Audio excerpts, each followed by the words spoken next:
What's up, folks? Your buddy Fatalroadie. Time we're doing the results for the Hell in a Cell pay-per-view. Start off with the kickoff show match. Drew Gulak versus R-Truth for the 24/7 title. This is a match. R-Truth retained his title. He was chased from ringside by Akira Tozawa and the rest of Lucha House Party. Waste of time. Waste of a kickoff show.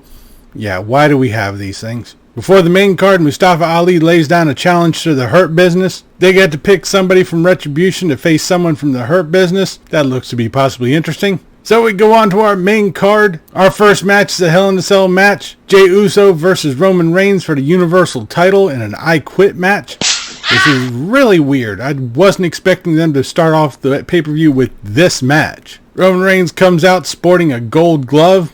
Okay, Thanos. Right off the bat, Jey puts the spurs to Reigns. However, it was stopped by a spear. Jey pulls out a leather strap and goes to town on Reigns' back. Once again, it's stopped by a spear. Reigns returns a favor, slapping the hell out of him with that leather strap. Wraps the strap around Jey's neck and he passes out. This, however, does not make Jey quit. Jey starts to swing a steel chair. Reigns evades it, hits him with the Superman punch. Puts Jey into a guillotine hold. Jey still won't quit. It's at this point in the match where Paul Heyman's looking very concerned. Reigns pulls off a drive-by onto Jey Uso, whose head's stuck between the steps and the ring post. At this point, the referee tries to call the match. Roman Reigns says no and chucks the referee over the ring. Adam Pearce and a bunch of officials come running in to stop the match. Reigns chucks the steps into the ring, puts him over Jey, says, "I will end you," picks up the steps, and Jimmy Uso comes running in to shield him. He pleads to Reigns, "What's wrong with you? Whatever happened to you?" This brings Reigns to tears. As they start to hug it out, Reigns puts Jimmy into a guillotine lock, and Jey Uso pleads to him and says he quits. After the match, Alpha and Sika from the Wild Samoans are up on the stage. They welcome Reigns, giving him the tribal beads, and they all stand tall at the top of the ramp. This was a good match. I was actually surprised they put it on first. I thought something like this would have been either main event or end of the card.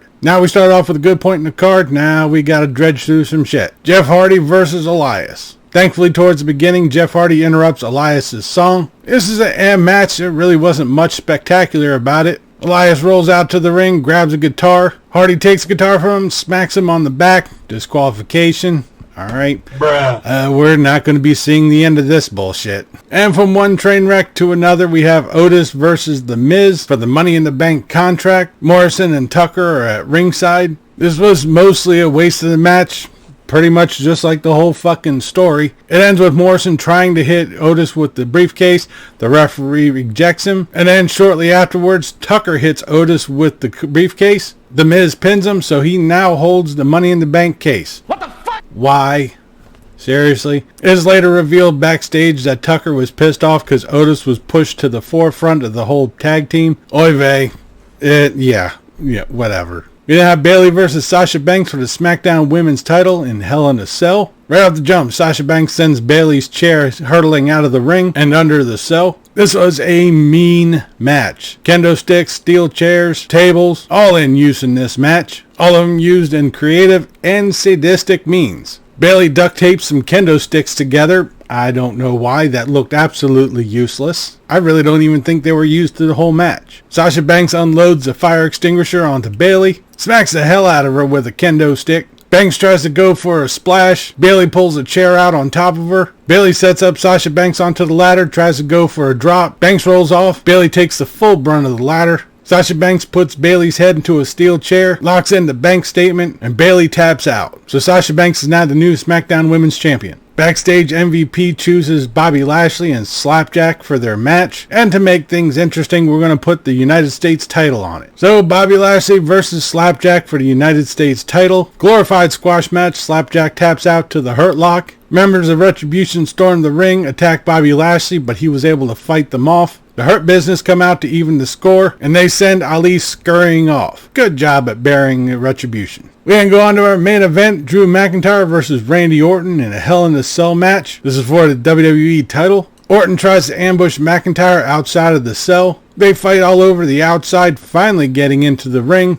McIntyre slams the gate shut, tells him to lock it. Once the match starts, the viciousness continues. McIntyre rams Orton into the cell many times. Orton tries to fight back, returning the favor to McIntyre into the cage. McIntyre tosses Orton through a table that was propped up on the cage. Orton grabs a set of bolt cutters, cuts open the chain, exits the cell. McIntyre runs him down pretty quick. They fight outside. Orton climbs up to the top of the cage, daring McIntyre to come up, and of course McIntyre is going to be coming up, so they're fighting on top of the cage now. Orton pulls out a pipe, tries to go for a swing, but misses, eventually nailing McIntyre in the leg. McIntyre and Orton start to climb down the cage, stopping about midway to fight. Orton knocks McIntyre off the cage into the commentary table. In a rather drawn-out segment, McIntyre crawls back into the ring. McIntyre reverses the RKO into a backslide, a la SummerSlam, although it's only a 2 count. Nails a Claymore kick. Orton rolls out to the outside. McIntyre gets him back into the ring, goes for a Claymore kick, misses. Orton hits the RKO,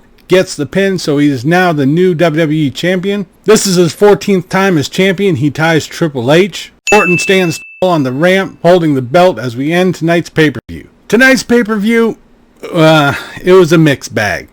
All the matches that were Hell in a Cell were good. Anything that wasn't Hell in a Cell sucked. It really shows that they didn't have a grasp on what they were doing tonight, and they just threw together some matches just to fill out the card.